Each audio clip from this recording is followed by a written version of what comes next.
All right.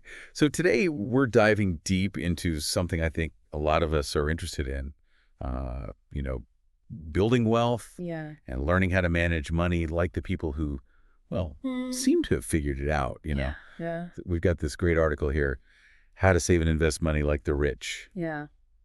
And I think it's going to be pretty eye-opening. Absolutely. And I think we'll find it's less about, eh, some secret formula Right. and more about like a different way of thinking about things. Yeah. You often hear that the first step to building wealth is really like a mindset shift, right? It's not just about, okay, how do I earn more, but how do you perceive money? Oh, okay. So it's how we think about money. That's really Yeah. interesting. So we've got that mindset piece. But then, I mean, where do we go from there? Everyone always says you got to start with a budget, but does that really move the needle? I mean, how much of a difference does it actually make? It's honestly the foundation. Like, if you think about, whatever your financial goals are, you need a roadmap to get there. And that's your budget. A lot of folks talk about the 50-30-20 rule as a good starting point. But when you look at how a lot of wealthier people, manage their money, they often grow beyond just the basic needs, wants, and savings. They make it a priority to invest a pretty significant portion of what they're making. Yeah, that makes sense. I'm curious, where do they even put their savings? I mean, just throwing it in a regular savings account these days doesn't exactly scream, path to riches. Yeah. No, they don't just settle for those tiny little returns. You'll often see them going for things like high yield online savings accounts. I mean, there are some good ones out there these days. You've got like Marcus by Goldman Sachs, things like that. And some even get into like I bonds. Those are interesting because they offer a guaranteed return and it's actually linked to inflation. Yeah. So they're really like strategically choosing where to even put their savings. But then the big question, investing, right? Yeah. It feels like there's a Yeah. million different ways to invest. How do they choose? Diversification is huge for them. It's all about not putting all your eggs in one basket. So they spread their investments across a bunch of different things, stocks, real estate, bonds, that sort of thing. So it's a mix. Exactly. And they have different strategies too. Like if you think about Warren Buffett, he's all about value investing, right? So he's looking for those undervalued companies with that potential to really grow in the long run.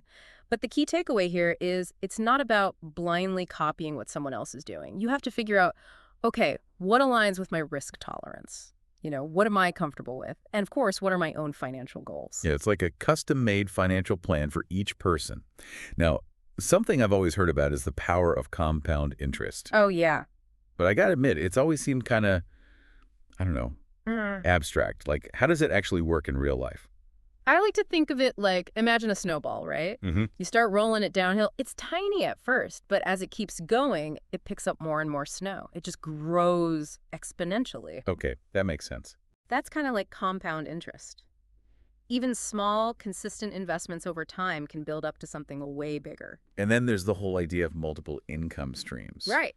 It's like having, I don't know, multiple rivers flowing into your financial ocean. Precisely. When you diversify your income, it creates that financial stability. And it can really, really speed up your journey to building wealth. This could be anything from rental income, dividends from investments.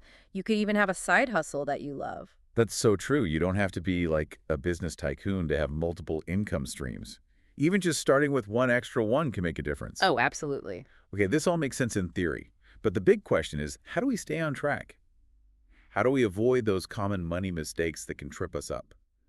I mean, life gets crazy. It's easy to slip up. That's so true. And one of the biggest mistakes I see is people they forget to automate their finances. Like, set it up so your savings and investments are happening automatically. Think of it as paying yourself first. Yeah. And of course, be very wary of those get-rich-quick schemes. You see those all over the place. Yeah. Real sustainable wealth, it takes time and it takes making smart choices. So it's really not about shortcuts. It's about that long-term mindset. Right. And making smart investments and diversifying our income. What's really cool is that it seems like a lot of these strategies, they're actually accessible to anyone. I completely agree. And I think the key takeaway from all of this is that building wealth, it's not like reaching a finish line. Right. It's a journey. And what we've talked about today are tools to help you on that journey. So my question for everyone listening is, what's one small step, just one, that you can take today, based on what we've discussed, to set yourself on that path? That's a great question to end on. Okay. I think I'm going to go set up some automatic transfers right now. There you go. Thanks for all these insights. This was an awesome deep dive. My pleasure. It was great chatting with you. And to everyone listening, keep learning, Keep growing and keep building towards that brighter financial future. We'll see you next time.